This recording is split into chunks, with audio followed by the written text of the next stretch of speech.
நேற்று டிவிகே கட்சி சார்பாக அவார்டு கொடுக்குற ஃபங்க்ஷன் நடந்துருங்க சென்னையில். அதில் ஒரு ஹெட் மாஸ்டர் பார்த்தீங்கன்னா ஸ்டேஜில் இளைய காமராஜர்னு சொல்லி விஜயை வந்து ப்ரொமோட் பண்ணியிருக்காரு. அதான் இன்னைக்கு ஒட்டுமொத்த மக்களோட கொந்தளிப்பாக இருந்துட்டு இருக்கு.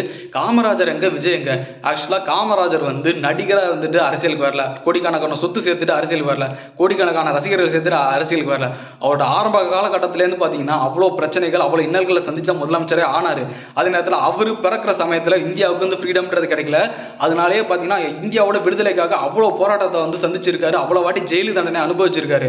அதே நேரத்தில் காமராஜர் பார்த்தீங்கன்னா எளிய மக்கள் வந்து பயன்பெறணுன்றதுக்காக மிட் டே மீல் ஸ்கீம், அதாவது மதிய உணவு திட்டத்தை கொண்டு வந்து அப்பயாச்சும் ஸ்கூலுக்கு வந்து பசங்க படிப்பாங்கன்றதுக்காண்டியே வந்து அந்த ஒரு ஸ்கீம் வந்து இன்ட்ரடியூஸ் பண்ணுறாரு. இதை பார்த்து தான் இந்தியாவில் நிறைய இடங்களில் வந்து இந்த மாதிரி மதிய உணவு திட்டம்ன்றதை கொண்டு வந்தாங்க.